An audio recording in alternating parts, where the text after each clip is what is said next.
नमस्कार दोस्तों, स्वागत है आपका हमारे यूट्यूब चैनल बी पॉजिटिव में। और जैसा कि पहले से ही पता था कि हम जो यूपीपीएससी 2021 का जो सीसेट का क्वेश्चन पेपर था उसका हम जो भी क्वेश्चंस थे मैथ्स और रीजनिंग के वो डिस्कस कर रहे हैं। तो दिस इज़ पार्ट 2।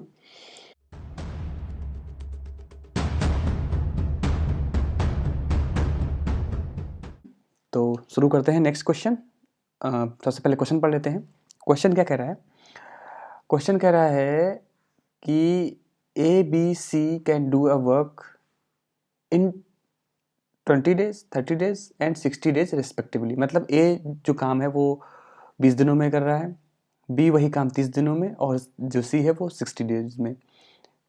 क्वेश्चन पूछ रहा है in how many days can a complete the work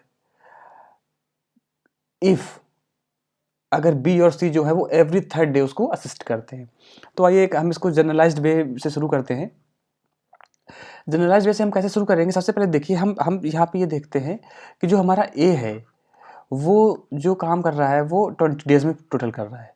तो 1 डे या एक दिन का जो काम होगा हमारा ए का, वो कितना करेगा? 1/20 इतना कर देगा। इसके बाद हमारा बी कितना कर रहा है फॉर 1 डेज? बी हमारा कर रहा है 1/30। एंड ऐसे ही जो सी होगा हमारा वो करेगा एक दिन में 1/60। इतना तो आप आई होप समझ में आपके आ ही गया होगा। अब नाउ अभी क्वेश्चन कह रहा है कि एवरी थर्ड डे, तीसरे दिन बी और सी काम करते हैं। तो ए कितने दिनों में करेगा ये हमें फाइंड आउट करना है। तो हमने मान लिया कि जो फर्स्ट डे होगा उस दिन हमारा ए 1/20 डे करेगा ऑब्वियसली। सेकेंड डे भी हमारा a/20 कर देगा। ये हमारा कौन सा फर्स्ट डे हो गया, ये क्या हो गया सेकेंड डे हो गया। अब बात आती है थर्ड डे की। तो थर्ड डे में क्या करेगा? ए ने तो अपना पार्ट किया ही किया 120, बट उसके साथ साथ सी ने भी असिस्ट किया है। इसका मतलब 130 काम कंप्लीट होगा। एंड बी और सी ने भी असिस्ट किया है, सॉरी। तो हमारा ये हो जाएगा। इसका मतलब है कि ये जो हुआ ये हमारा थर्ड डे का टोटल काम हो गया। अभी क्या है कि इसके बाद हम और आगे जा सकते हैं, बट हम कहीं ना कहीं कैलकुलेशन यहीं से हम आंसर फाइंड आउट करने की कोशिश करेंगे। हमने क्या देखा, यहाँ से 120 आ जाएगा, यहाँ से 120 आ जाएगा, एक एक दिन का काम। अब हम इस प्रोपोर्शनल को जो हमारे रेशियोज हैं इनको काउंट करेंगे। तो हमने मान लिया कि इनका जो डिनोमिनेटर होगा वो 60 होगा और ऊपर आ जाएगा 3 + 2 + 1। अब एक्चुअली ये आप यहाँ तक पहुँचे हैं तो आपको ये आता ही होगा। तो मैं यहाँ पे जल्दी से सॉल्व कर देता हूँ। 1/20 + 1/20 और इसका कैलकुलेशन आ जाएगा 6 वाइज, मतलब इसका आ जाएगा 1/10।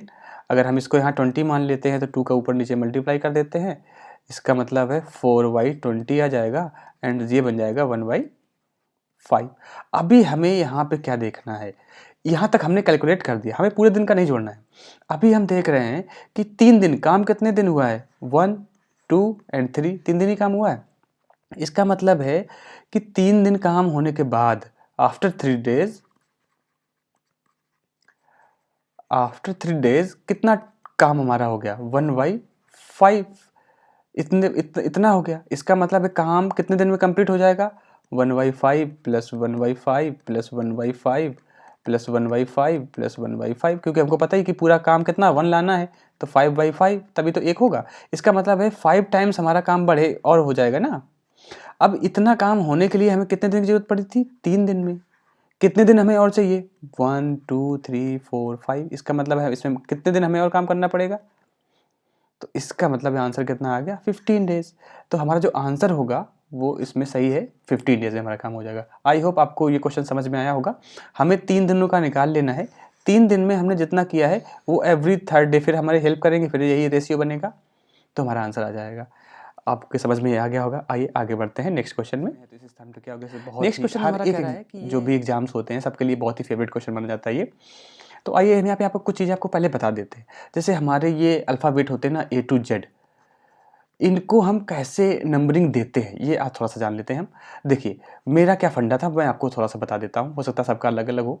1 to Z 26 होते हैं और इतना इतना डिफिकल्ट नहीं है, बट कभी कभी ये होता है कि हमें एग्जाम्स देने होते हैं एंड वहाँ पे हमें एकदम से एग्जैक्ट चाहिए होता है और हम लिख के बैठे फिर उनको जोड़ते घूमे तो कहीं ना कहीं टाइम टेकिंग होता है। तो मेरा फंडा ये था कि जैसे मेरा नाम प्रशांत कुमार है, तो प्रशांत कुमार, तो मैंने अपने 2 नाम याद कर लिए। P मतलब 16, K मतलब 11। इसका मतलब है कि 2 हमने याद कर लिए। अगर आपका नाम कुछ भी है, सुमित सिंह, या पंकज कटारिया या आकाश दुबे जो भी है, तो आप अपने जो भी आपका नेम एंड सरनेम है उसके जो लेटर्स हैं उनका आप अपना याद कर लीजिए। चलिए 2 तो हमें ऐसे हो गए। A B C D E ये तो हमें जनरली याद ही होते हैं, तो इन पे हम ध्यान नहीं देते। ठीक है, 5 तो हमें याद ही होते हैं। उधर Z हमें याद ही होता है, तो उस पे ध्यान नहीं देते। अब हमने देखा 5 6 7 8 8 हमारे हो गए। अभी हम बाकी का देखते हैं, ट्रिक आपको बताते हैं। ट्रिक हमको क्या बताते हैं, एफ लिखा है आपने, ध्यान दीजिएगा, एफ लिखा, एफ हमने ये लिखा। अगर एफ हमने ये लिखा है, इसको अगर हम ऐसे कर देंगे कितना बन गया, 6 बन गया। इसका मतलब एफ कितना हो गया, 6। इसी के बाद अगर हम बात करते हैं एच की, तो एच हमारा ये हो गया, एच हमने ये बना दी। अगर हम इसको ऐसे कर दें कितना बन गया, 8 बन गया, तो एच हमारा 8 हो जाता है। इसके बाद 2 वर्ड्स और हम इसमें बता देते हैं, एक होता है W, एक होता है M, ये दोनों अपोजिट है। इसका मतलब M जो है वो 13 नंबर है। अगर इनको देखेंगे तो 3 बन के आएगा ना। अगर हम W को इसको अगर ऐसे सर्कुलेट मतलब घुमा दें तो 3 बन के आ जाएगा ना। तो M का मतलब होता है 3 एंड W का मतलब होता है 23, तो हमें ये भी याद हो जाएगा। इसके बाद T20 हमें याद रहता है, T20 इसका मतलब है 20 हो गया। आई होप आप जो मैं समझाने की कोशिश कर रहा हूँ वो आप समझ रहे होंगे। हम क्या करते हैं, J ऐसे लिखते हैं। अगर हम देखें तो 10 भी ऐसे ही तो लिखते हैं, तो J मतलब 10 हो गया। I हम ऐसे लिखते हैं, कभी कभी हम क्या लिखते हैं, I ऐसे लिख देते हैं ना, तो I मीन्स क्या हो गया, 9। तो ये कुछ हैं ऐसे बेसिक जो कि हम ऐसे इन क्वेश्चंस को बहुत इजीली कर सकते हैं। अगर हम 2 4 5 बार प्रैक्टिस करेंगे तो हमारे लिए बड़ा। बाकी बात में हम क्या करेंगे, कोरिलेट कर देंगे। M अगर 13 हो गया, W 23 है, तो बीच में अगर कुछ T20 आ गया, Q आ गया, P आ गया, तो हम कहीं ना कहीं उनको कोरिलेट कर पाएंगे। तो एक बेसिक सा मेरा फंडा है, मैंने इसके लिए कोई ज़्यादा एफर्ट नहीं दिया था, तो आई होप आपको समझ में आए। तो ये चीज़ तो थी कि कैसे हमने सारा सब किया। अभी हम बात कर लेते हैं क्वेश्चन की। फिश जो है, तो क्वेश्चन क्या लिखा है यहाँ पे, FI। इन ऐसे क्वेश्चंस में आप सबसे पहले कोई भी कुछ भी दिमाग मत लगाइए, कुछ भी मत नहीं करना है, सीधे आपको उसके नंबर पे जाना है और उस पर कर देना है। इसका रेशियो के साथ क्या क्या है, CLPK, सॉरी इसको हम थोड़ा सा ऊपर लेके जाते हैं तभी ये समझ में आ जाएगा। तो हमने यहाँ पे क्या कर दिया कि NPK इतना बन गया। अभी हम ध्यान देते हैं, ये 6 बनेगा, ये 9 बनेगा, हमने आपको बताया है। ST T20 है, मतलब 19 हो जाएगा। H अभी बताया 8 हो जाएगा। तो हमें अगर एक बार हमने इस पर थोड़ा सा भी ध्यान दे दिया तो कोई दिक्कत नहीं होगी। CABC पता है 3 होगा। LMNO, तो यहाँ से हम देख सकते हैं कि LM M हमने अभी देखा था कितना हो जाता है, 13, तो हम यहाँ से इसको 12 कर देंगे क्योंकि L से पहले आ रहा। P हमने अपने नाम पे देखा था तो हमें पता है 16 होगा। K हमने अपने नाम पे देखा था, इसका मतलब हमें पता है 11 होगा। तो ये कोरिलेशन करना अभी हमें देखना है इसके। हालांकि क्वेश्चन आप लोगों को आ ही गया होगा, सिंपल भी था। यहाँ इसको कर दिया तो कितना हो गया, -3। अगर इसको लेके जा रहे हैं, सॉरी यहाँ से लेके जाएंगे इसको, तो हो जाएगा ये +3 क्योंकि 9 के बाद 12 आ रहा है। अगर यहाँ से इसको लेके जा रहे हैं तो हो जाएगा -3, और अगर इसको लेके जा रहे हैं तो हो जाएगा +3। इसका मतलब हमारा रेशियो क्या बन रहा है, पहले -3 फिर +3 फिर -3 फिर +3। अब हम बात कर लेते हैं नोज़ की, तो हम यहाँ पे लिखेंगे NOSE। इसका मतलब है NM, मतलब कितना हो जाएगा N, अब बताइए। तो M आता है ना, तो ये कितना हो जाएगा 14, O 15, पता ही है क्योंकि P के बाद S 19, E 5। इससे हमें क्या करना है, -3, इसका मतलब हो जाएगा 11, और 11 में क्या आता है हमें पता है, K आता है। कोई बात नहीं, हम एलिमिनेट मेथड से भी कर सकते हैं कि ये तो नहीं हो सकता। ओके, यहाँ पर 15 आया है, 15 में हमें क्या करना है, +3, इसका मतलब 18। 18 में क्या होता है, P 16 होता है, Q 17 होता है, और क्या आ जाएगा R। समझ में आ गया ना आपको। तो अगर हम चाहें तो आंसर हमारा यहीं से आ जाएगा, ये भी नहीं हो सकता, ये भी नहीं हो सकता, ये हमारा होगा आगे हम। लेकिन हम इस क्वेश्चन को सॉल्व भी करके देख लेते हैं। 19 के बाद हम क्या करेंगे, -3 करेंगे, तो -3 इसका मतलब कितना आ जाएगा, 16। 16 मतलब क्या होता है, P है। इसके बाद हम E में क्या करेंगे, +3 करेंगे, 8 मतलब H, तो हमारा D आंसर हो जाएगा। तो ये एक छोटी सी मेरी कोशिश थी आपको समझाने के लिए कि क्वेश्चन कैसे करना है हमें, और हमें किस तरीके से इन वर्ड्स को, बहुत सारे लोग होते हैं जो पहले लिख लेते हैं, वो आप पे है आप उसको कैसे करेंगे। बट मेरा यही फंडा था कि हम अपने दिमाग से खेलें, किस लिए हम लिखते घूमें, और अगर कोई बोलता है कि क्या है तो उसके आगे बढ़िए। चलिए, बहुत ज़्यादा ज्ञान हो रहा है, बट कोई ना, इंटरटेनमेंट भी साथ साथ होना चाहिए। क्वेश्चन नंबर 54, ये क्या कह रहा है, हो सकता है कि बीच में कुछ ऐसा क्वेश्चन ऐसे हों, सेट सी के हम आपको पता ही डिस्कस कर रहे हैं, तो कुछ क्वेश्चन ऐसे होंगे जो कि आपको बीच में लग रहा होगा, बट मैं हर एक क्वेश्चन, मैंने बोला था ना कि 4-5 इसके या 6 वीडियो आएंगे, मैं सारे क्वेश्चन आपके साथ डिस्कस करूंगा। और हम कोशिश कर रहे हैं कि उसमें जो कम्युनिकेशन एंड एजुकेशनल जो चीज़ें होती हैं उसके भी क्वेश्चंस रहते हैं, बहुत ज़्यादा शायद 25 या 30 क्वेश्चन अराउंड रहते हैं, उनको भी हम एक पूरा सिलेबस 22 अब मतलब उसके वीडियोज़ ही ला रहे हैं पूरा सिलेबस के, कि दिक्कत ना हो, क्योंकि सीसेट में अगर मैथ्स टफ आ जाती है, रीजनिंग टफ आ जाती है, तो आपको पता ही इस बार बहुत टफ बोला गया है पेपर। तो देखते हैं कितना कर सकते हैं, और आप बने रहिए हमारे साथ, ज़रूर कुछ ना कुछ बड़ा करेंगे। चलिए क्वेश्चन नंबर 54 सेट सी का क्या था।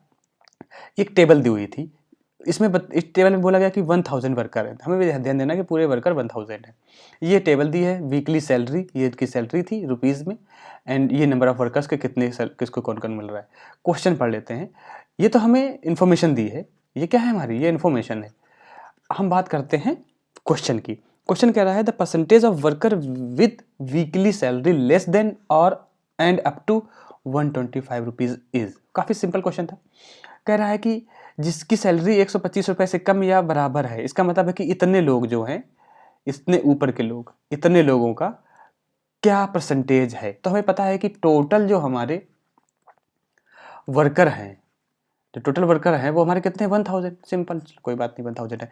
अब हम क्या करते हैं, यहाँ से यहाँ तक काउंट कर लेते हैं। यहाँ से यहाँ तक हम काउंट करेंगे तो कितना आएगा 300, क्योंकि 25 से 125 से कम या वहाँ तक चाहिए, तो हमें इस यहाँ तक का कोई मतलब ही नहीं है।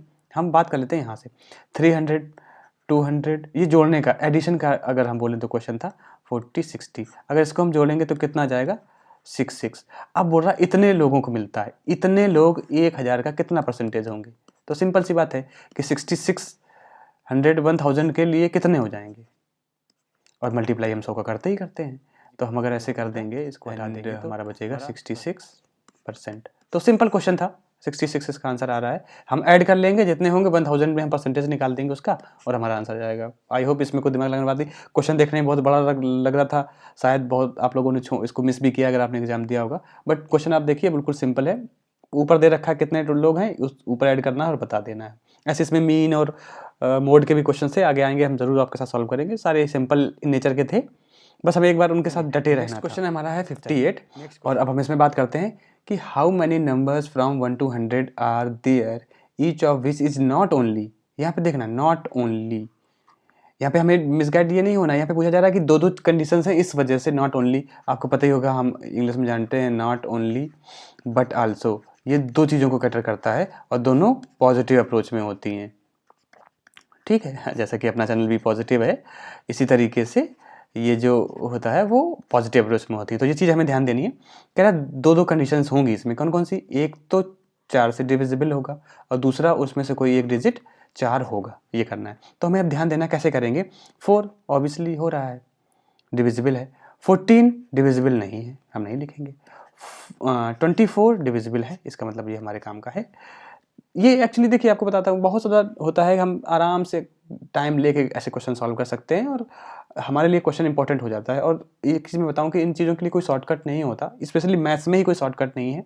आपको अपने आप को तपाना है, then only you able to answer such type of questions in quicker manner. तो अगर आप जल्दी से करना चाहते हैं तो आप प्रैक्टिस बढ़ाइए। हम जब प्रैक्टिस करते रहेंगे, हमें अपने आप अपना खुद दिमाग शॉर्टकट्स जनरेट करेगा।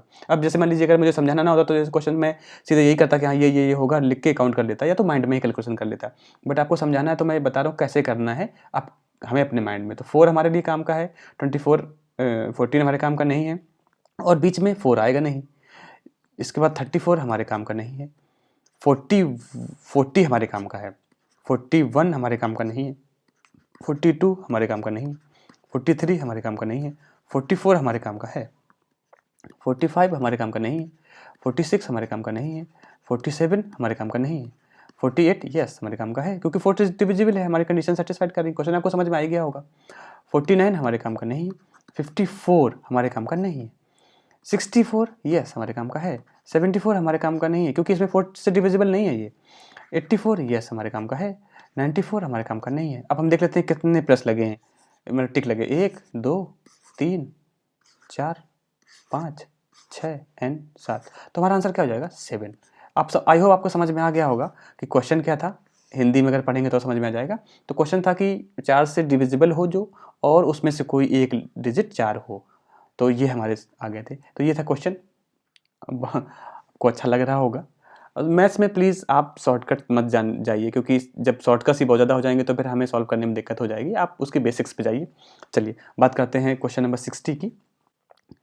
तो ये ज्यामिति का है, आप समझ ही रहे होंगे कि ज्योमेट्री का। तो इसमें हम ज्योमेट्री और जो हमारी ट्रिग्नोमेट्री दोनों का संगम है, मिक्सचर है। इसको मैं आपको एक लेहमन तरीके से बताता हूँ ऐसे लोगों को जो, हालांकि हाई स्कूल तक तो सबने पढ़ा ही होता है, हाई स्कूल लेवल का ये क्वेश्चन है, बट ऐसे बहुत सारे रूल्स होते हैं जो हमें याद नहीं होते। तो हम आपको एक चीज़ बताते हैं, आप जब इस तरीके के क्वेश्चंस आएँ तो आप उनमें क्या करें, उस टाइम पे आप क्या करें। उस टाइम पे आप सिंपल सा एक काम कीजिए, आप ऐसे क्वेश्चंस को देखिए और जो वो क्वेश्चन कह रहे हैं कोशिश कीजिए कि हूबहू वैसा ही आप डायग्राम ड्रा करें। चलिए हम डायग्राम ड्रा करते हैं, फिर इसके बाद आते हैं। क्या है, ABC is a triangle in which AB 3 centimetre. हालांकि सेंटीमीटर तो आप नहीं बना सकते, बट अब देख कीजिए BC इतना एंड एंगल B 90 डिग्री का है। तो हम सबसे पहले क्या करते हैं, हमने ये एंगल बना दिया, सपोज कर लेते हैं कुछ देर के लिए, ये हमने B मान लिया और ये 90 हो गया। अभी हम मान लेते हैं कि हमारा AB, तो हम ये अभी बराबर लग रहा है, हमने क्या किया, इसको थोड़ा सा लंबा कर दिया, थोड़ा सा लंबा हो गया। तो लंबा कौन सा है इसमें, C वाला, तो ये हमने मान लिया C। ध्यान दे दीजिएगा आप, ये C मान लिया और ये हमने मान लिया A। इसका मतलब है कि ये हो जाएगा 3, ये हो जाएगा 4, और ये हमारा परपेंडिकुलर हो जाएगा, लंबम जिसको बोलते हैं, और ये हमारा 90 डिग्री है। तो ये 3 होगा, ये 4 होगा। तो ऑब्वियसली जब हम A² B² प्लस C² लगाएंगे तो ये हमारा 5 हो जाएगा। आई होप इतना तो पता ही होगा आपको कि जब परपेंडिकुलर 90 डिग्री एंगल बनता है तो इसका स्क्वायर प्लस इसका स्क्वायर इज इक्वल टू इसका स्क्वायर होता है। तो ये हमारा 5 आ जाएगा। चलिए यहाँ तक हमने फतह हासिल कर ली। पहली कंडीशन हमारा हमने पूरा बना तैयार कर दिया। दूसरा कह रहा है the circle with diameter AB क्या है, ये सर्कल बन रहा है, डायामीटर। तो अभी हम आपको बता देते, देखिए यहाँ पे रूल हमने कौन सा लगाया था, A² plus B² is equal to C², ये बनता है, या हम स्मॉल में बना सकते हैं AB एंड C। तो ये कंडीशन से हमारा आंसर आ गया यहाँ पे 5। इसके बाद अगर हम बात करें डायामीटर क्या होता है, तो अगर मैंने क्या बोला था कि ये मैं लेहमन तरीके से लोगों को समझा रहा हूँ जो कि बिल्कुल मैथ्स नहीं समझते, हालांकि बहुत गंदा सर्कल बनाया मैंने। तो ये O मान लेते हैं। तो यहाँ से यहाँ तक ये जो होता है, ये इसको बोलते हैं R मतलब होता है रेडियस। इसको हिंदी में क्या बोलते हैं, त्रिज्या। काफ़ी अच्छा है, त्रिज्या। अब जब इसी रेडियस को हम फुली ऐसे कर देते हैं, मतलब किसी सर्कल को 2 भागों में डिवाइड कर देते हैं, वो हमारा कहलाता है डायामीटर। ठीक है, डायामीटर मतलब होता है 2R। समझ में आ गया ना आपके। तो ये क्या कह रहा है, क्वेश्चन कह रहा है कि जो AB है हमारा वो डायामीटर है। इसका मतलब है कि हमारा ये कितना हो जाएगा, 1.5। तो एक हम ऐसा सर्कल बना रहे हैं जिसकी जो रेडियस है इस सर्कल की, ये मान लीजिए, हमने मान लिया थोड़ी देर के लिए P पॉइंट, तो इसकी जो रेडियस है वो हो जाएगी 1.5। ठीक, चलिए एक चीज़ है, इसका मतलब है कि यहाँ से सब जगह 1.5 दूरी पर तो होगा ही होगा। ये यहाँ से पूरा 1.5 डिस्टेंस पे होगा पॉइंट P से। चलिए, the circle with diameter AB insects. अब AB हमने ये डायमीटर बना दिया, ये कर दिया, इंटरसेक्ट करता है AC को, ये AC है, इसको इंटरसेक्ट करता है एट D। तो ये जो इंटरसेक्शन पॉइंट है ये क्या हो गया, D according to question. And tangent to the circle at D intersect BC at E। अभी यहाँ से देखिए, अब यहाँ पे एक चीज़ मैं आपको बताऊंगा कि टेंजेंट क्या होता है। तो टेंजेंट मतलब होता है, जैसे ये सर्कल है, मान लीजिए इस सर्कल में से हम एक ऐसी लाइन बीच ले जाते हैं, ऐसी लाइन ले जा रहे हैं, तो वो कहलाएगी टेंजेंट। कि इसके साथ जुड़ा हुआ एक लाइन, इससे टच करती हुई स्पर्श रेखा बोलते हैं टेंजेंट को, ये एक ऐसी लाइन। तो अगर इसको हम एक टेंजेंट ऐसे D पॉइंट से बनाते हैं, ये देखिए ये टेंजेंट आ रही है, ये टेंजेंट आएगी, ध्यान में आपको समझ में आ रहा है ना, ये टेंजेंट बनेगी। तो ये होगी टेंजेंट। अगर हम इसको और सही से करें तो हम क्या कर सकते हैं, ये टेंजेंट जा रही है मेरी, ठीक है। और ये जो BC यहाँ पर इसको कट कर रही है, ये पॉइंट है E क्वेश्चन के अकॉर्डिंग। हालांकि टफ क्वेश्चन है बट कोई बात नहीं, हमने बना दिया। अभी देखिए क्वेश्चन कह रहा है कि then E C is equal to, इसका मतलब है इस डिस्टेंस, मैं कलर ही चेंज कर लेता हूँ अभी थोड़ी देर के लिए। इस डिस्टेंस को, नहीं हो रहा है क्या, हो गया। इस डिस्टेंस को पूछा है कि ये डिस्टेंस कितनी है।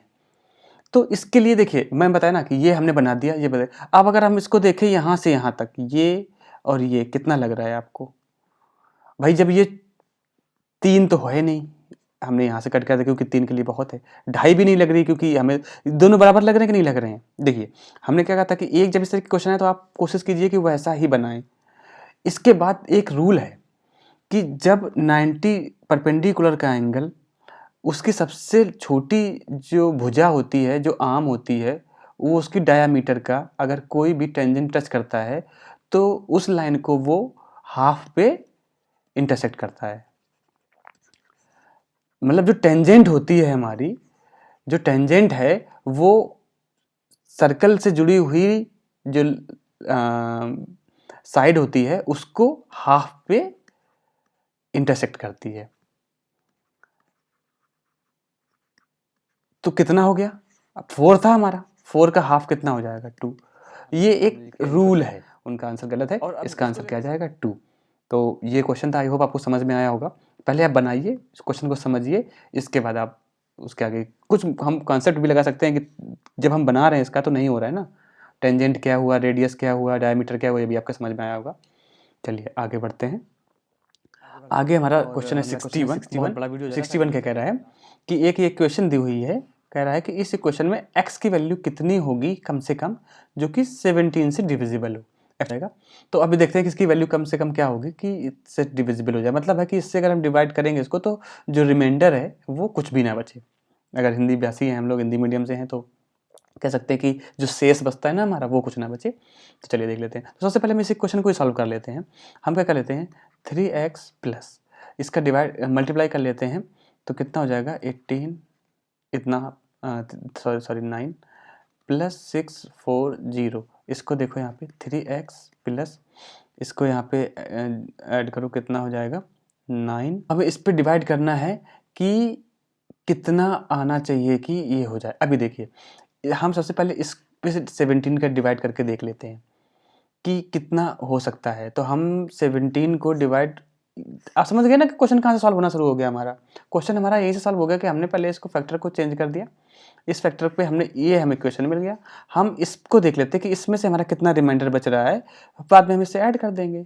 हाँ देखा कितना अच्छा हो रहा है। चलिए कोई बात नहीं, हम इसको 8 to 9 पे करते हैं। सबसे पहले कितना आ जाएगा 13 आ गया। अभी देखना अभी हमारा क्या बन गया ऑप्शन। अब हमारा यहाँ से क्वेश्चन बन गया कि 3x प्लस 13 को हमें ऐसे करना है कि 17 से डिविजिबल हो जाए। अभी 13 ही आ गया, हम इसमें कितना ऐड कर दें कम से कम। तो हम सबसे पहले 3 को लेकर कम से कम 3 को ऐड करते हैं। 3 3 का 9, तो 9 प्लस 13 कितना हो जाएगा 22। 7 नहीं होगा, इसका मतलब ऑप्शन 3 हमारा नहीं होगा। 7 रखते हैं, कम से कम की बात हो रही है, यहाँ पे 7 रखो। तो दूसरा ऑप्शन को अगर हम लेंगे तो क्या हो जाएगा 3 × 7 प्लस 13, इसका मतलब कितना होगा 21 प्लस 13, इसका मतलब 34 डिवाइडेड बाई 17। इसको जब डिवाइड कर देंगे हम तो 7 2 इसका मतलब डिविजिबल हो गया। इसका मतलब हमारा आंसर क्या जाएगा 7।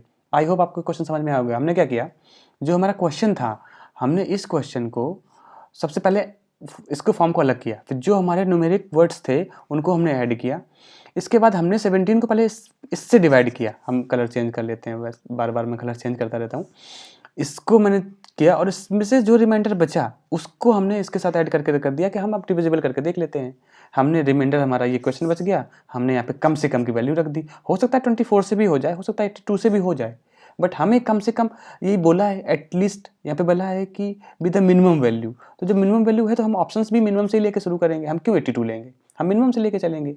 तो इस तरीके से ये क्वेश्चन सॉल्व होगा और इसका आंसर 7 आ जाएगा। आई होप आज का सेशन आपको अच्छा लगा होगा। आगे भी जितने भी क्वेश्चंस हैं आप बने रहिए, हम डिस्कस करेंगे आपके साथ पूरी फुल्ली एक्सप्लेन वे में। आपको अच्छा लग रहा होगा और अगर अच्छा लग रहा है तो प्लीज़ बताइएगा ज़रूर। अपने आप को स्वस्थ रखिए, हंसते रहिए। जय हिंद।